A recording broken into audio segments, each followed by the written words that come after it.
I did a thing yesterday.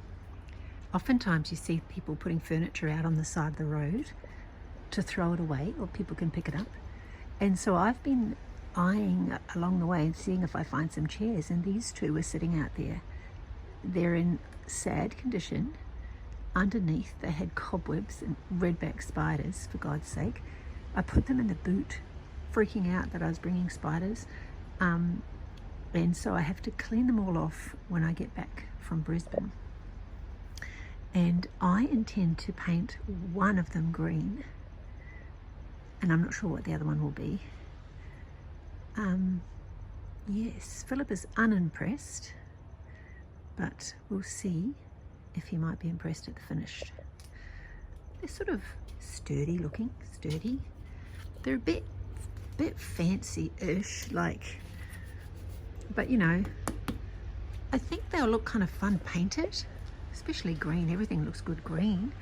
And then I have to find some interesting fabric for the seats. I've got my Marimekko fabric, but it's $100 a meter, so I'm not willing to experiment with it. So yeah, this will be a project that I might better share. This is the before. Here we have two chairs that I picked up on the side of the road for free. They were being thrown out for some sort of rubbish collection. I have been wanting some odd chairs for a while. So these two are the same, but I'm going to paint one green and one blue, and I'm putting new fabric on the seats, and probably I'll get some more foam. I think these have been left out. And when I picked them up, they had all spider webs underneath. It was quite hideous. So, and then I showed pictures of them to my daughter Alex, who's very designy minded, and she reckoned I should take off the knobbly bits and fill that in. That's what she said she would do. So we have been to Bunnings, $80 later. See, this is the thing, free chairs, but $80 worth of materials and all my time. Hello. So that will be the next task. It feels like they sort of might have been sanded a bit already, which is awesome. I'm very impatient and lazy when it comes to doing up furniture, so I will be wanting the quickest way possible. So next job will be to take these off, fill the holes with the gap filler we bought, and fill in this thing here because it's sort of not necessary. So yeah, I kind of want to video the process in some ways to give me encouragement to keep going. I'll be looking forward to do the after shots. Yeah, the first one came out really easy. The other three are stuck fast.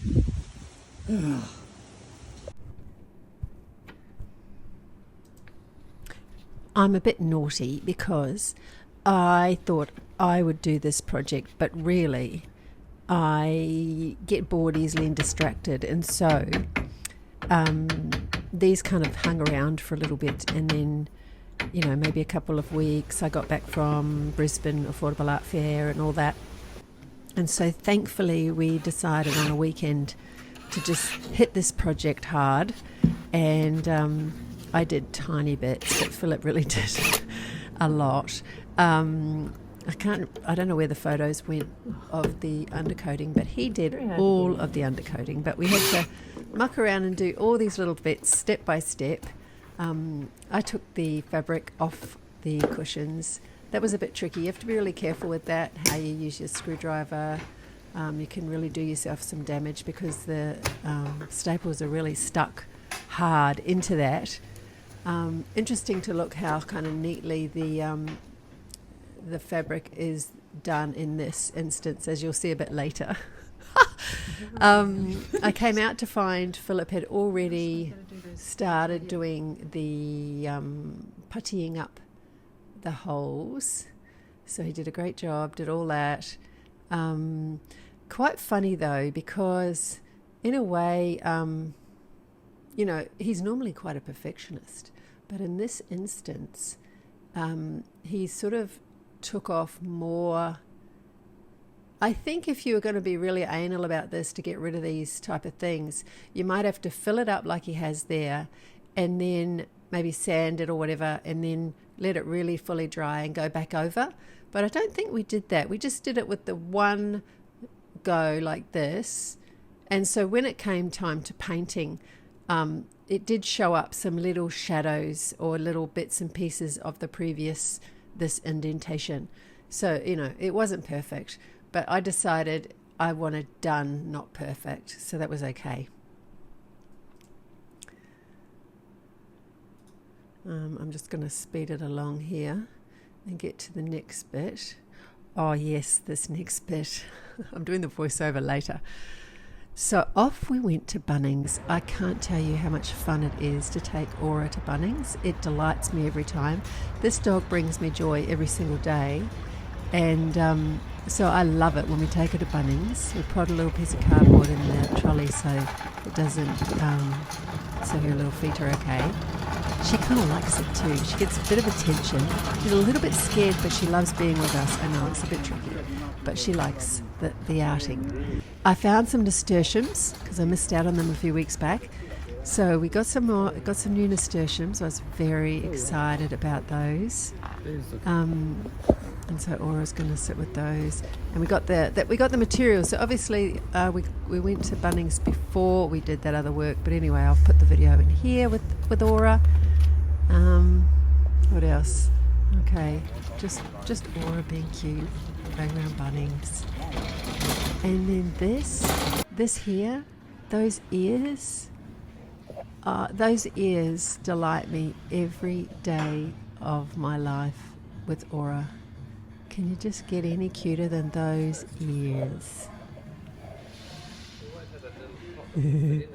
Oh, and there's a stool that was brown, and that was my beginning project. I was just going to make a green stool, so it sort of grew once I found those other two chairs. So that was fun. That's the undercoat. So that's what Philip had done to the other chairs, and I actually did this one. And here's little Aura, and her little the Velcro had gone out of the neck, and so it slipped down. She looks a bit cute, doesn't she? Just enjoying the sun, putting her little nose. She often shuts her eyes and faces the sun and just soaks up that energy. It's so gorgeous. Again, I could look at Aura for a long time. She just brings me a lot of joy, the sweetness of her. And then, would you believe that bag of mulch? We found it on a walk in the neighbourhood. We have a thing here where people just pile out stuff onto the sidewalk, onto their verge right outside their house. So it's a thing. Sometimes people must be leaving the home to go move somewhere else, and they pile up everything they don't want anymore. Beds, mattresses, furniture, everything.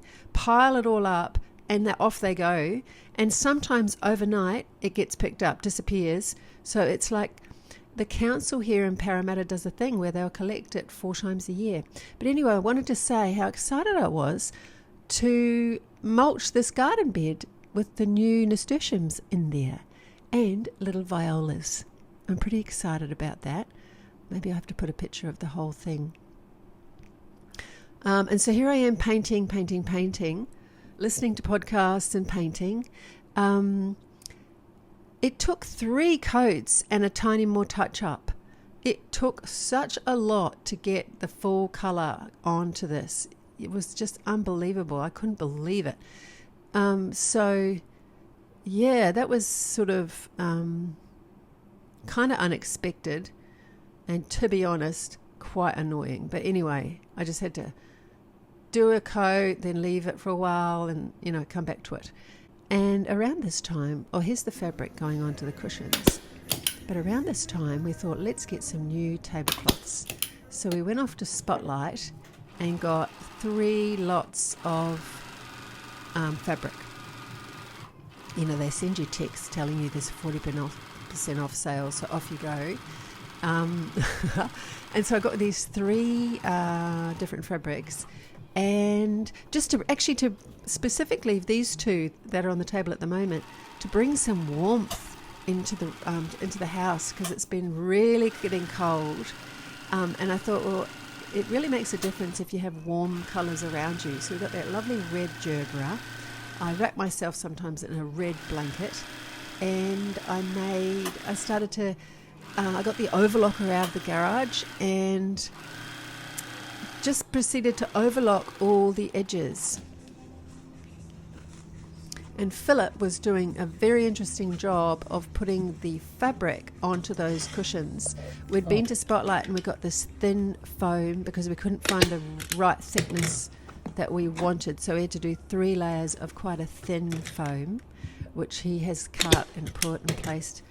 And he's now stapling the covers. And this is just me sewing, having the best time. This was, I think, a Sunday. I want to say Sunday, maybe, because we did all the shopping bits on the Saturday. And Philip was busy putting the covers on the seats for me, and I was busy making the tablecloths. And it was just a little bit of, what would you say, domestic bliss. It was really beautiful. I made sure I bought cake at the shops in the morning. So I bought my favourite little carrot cake, and the sun was shining in. It makes all the difference. Oh my gosh, can't tell you how much a difference that makes. So yeah, this is me having a joyous little time sewing. Oh, I've got a lot of footage of that. All right, so I might have to just fast forward, and I was just getting impatient. I wanted to show you, look what it looks like already. Oh God, I love this one. The birds, just gorgeous, and it just matched so nice with my blue glass, the red gerbera. It was just already starting to make me happy just seeing that sitting on the table. It's sort of got a calico base, creamy base, which I wouldn't normally have gone for, but I like it. Again, there's a bit of warmth. So I'm excited to see these tablecloths. I could set up and try doing some sketching, like they could end up in some still lifes. So it was all lovely kind of thing, weaving into each other, just making these little additions to the house for winter and, for our comfort, because we've been sitting on these other chairs that sort of, I think they're from Kmart. We got them just for fill-ins back at our other house, and they're pretty uncomfortable after a while. So we've been waiting a while and eyeing up different chairs, but we just sort of I couldn't commit actually to a big new dining suite. So this has been fun to just find these 2 chairs to do up, and then making, these tablecloths just for the fun of it. And then just overlocking. I had to change the thread of the overlocker. If you're a sewer, you know what that's like. So that's done. That was exciting. Then Philip's attaching the piece, the seat to the chair. All very good.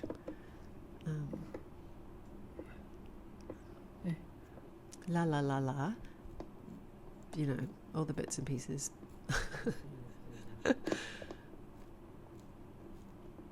Oh yeah, we found the screwdriver worked a hell of a lot better than the drill. It was too hard to get the drill into place, those funny little angles. So the screwdriver worked a whole lot better. And we generally found the holes that were into it before. Here's the reveal. I know, clunky video making, but whatever, you get the idea. There's the reveal, and that fabric on there is also from Spotlight. And then the blue ones. You might be wondering where we got the idea, how the colour choices came about. And I thought I'd tell you. This is my little Madison bag. Actually, quite a nice story. It's a replacement Madison bag because the first one I bought started to come up, the little vinyl stuff started to come off a little bit. And so they very kindly have sent me a replacement, and I'm pretty thrilled because I love that bag. And so I loved the bag so much, I thought, hey, that's the green. And so we took I had the bag with me when I chose the fabric, and I chose that with Alex in Brisbane. And then we took the fabric with us to Bunnings and chose colours that really matched the fabric. So that's how that was done. And also they're sort of in keeping with, you know, colours that I really like. So it wasn't as hard as I thought it would be to decide. Turn. I don't know if I ended up revealing that one. And there's more sewing. Oh, and here. It was so fun to be sewing again. And actually what I decided in the end, I've currently left them all just with their overlocking, because I used red for the two that had red in them, and this I used navy because it's got a navy base on this tablecloth. So at the moment I've left them as just plain overlocked on the edge, and I actually ran them through the sewing machine with a zigzag as well to just do another row, because I only had a 3 thread on the overlocker, not 4. And so here's our little show and tell. The chairs are in place, and that's the avocado. Even though it's kind of cool colours, there's a warmth to that green in there, and this one just makes me really happy. I love it. This one is not my cup of tea normally at all. There's sort of more yellow than I normally go for, but yeah, I don't know. At the time we liked it, and then there's this one which possibly it might be kind of borderline my favourite out of the 3, maybe. Well, because I'm such a bird lover, so I think probably. So they look like rosellas to me, and little Aura likes it too.